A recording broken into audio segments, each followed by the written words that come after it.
Welcome to Aligned in Authenticity, soul conversations on alignment, intuition, and living authentically. Most people have heard their inner voice at some point in their lives. The quiet knowing, the subtle pull, the feeling that something is right or wrong without being able to explain why. But the challenge is not only being able to discern what actually is your inner voice, but also being able to trust it.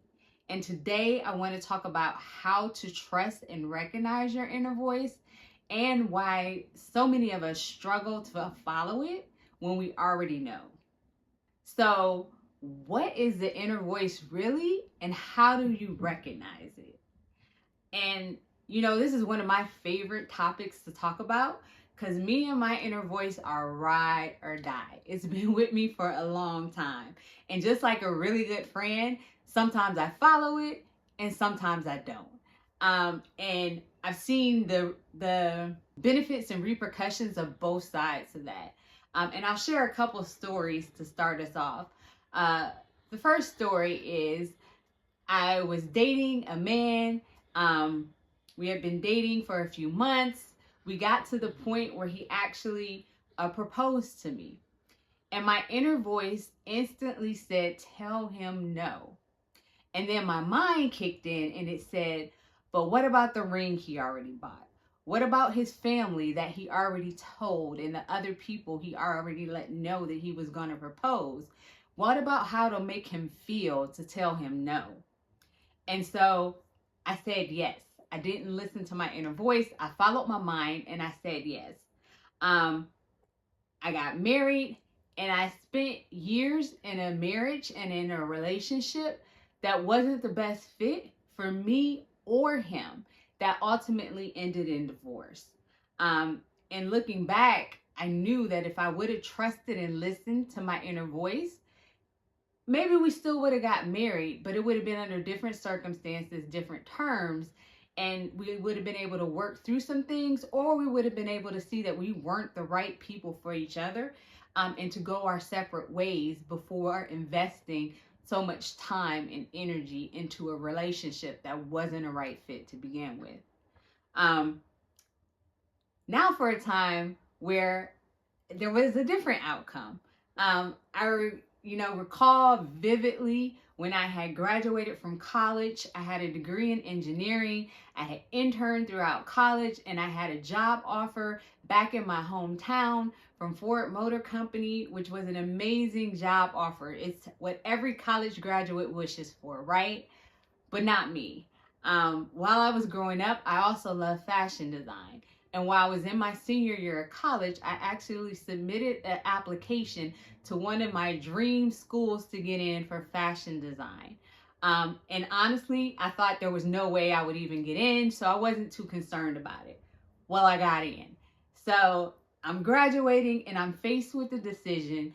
Do I take the internship and not the internship. Do I take the guaranteed job offer, or do I follow what my passion is and go back to school for fashion design in Los Angeles, a city where I've never been, where I have no family, and where it's completely unknown?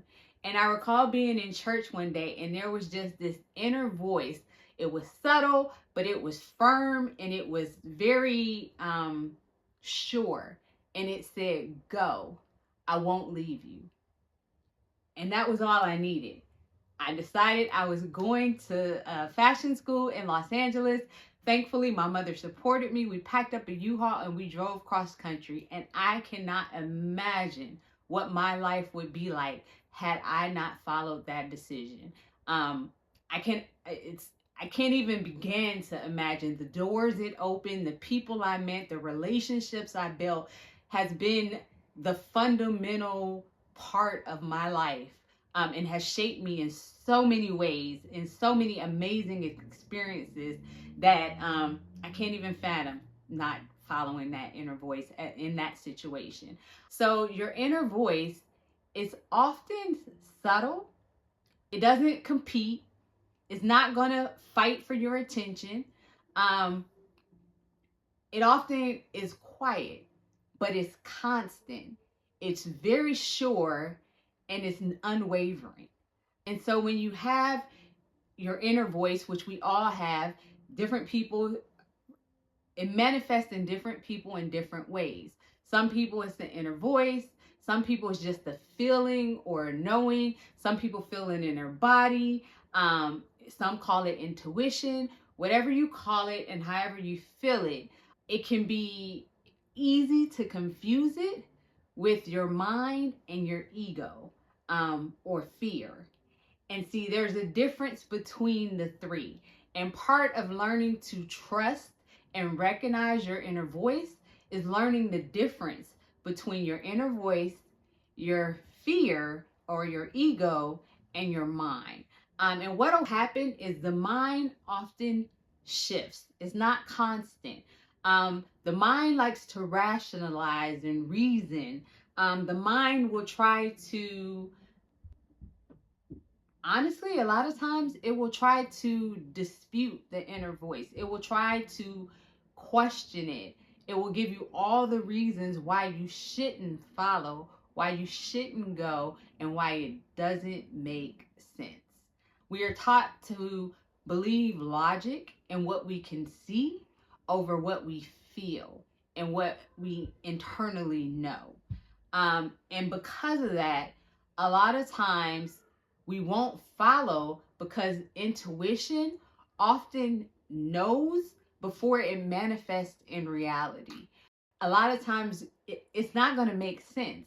You're not going to be able to rationalize why you should do it. You're just going to know. And see, that's how intuition works. I've had times where it's been difficult for me to trust my intuition because what happened is I mistaked direction and guidance that was mind based and ego based for being my intuition. And when I followed my mind and my ego and my fear, that always led me down the wrong path, right? It leads me into a space where I learn lessons. I have to course correct, and I see the repercussions of it. And those times that I thought that that was my intuition started causing me to doubt, because I said, last time I followed my intuition, things didn't work out good, or that didn't materialize the way I thought it would. And so part of the learning your inner voice and cultivating a relationship with it is really getting still and listening internally to be able to decipher between what's my inner voice, what's my mind, and what's my fear and my ego running the show. And until you do that, you may often think that your intuition led you wrong when actually it didn't. It was just that wasn't your intuition you were listening to. Or sometimes we also think our intuition led us wrong because we don't see the immediate outcome of going in the direction that we were guided or doing the thing we were guided to do. And that's because sometimes intuition could be leading you for something not to happen that never materializes, but you'll never know it because you took a step.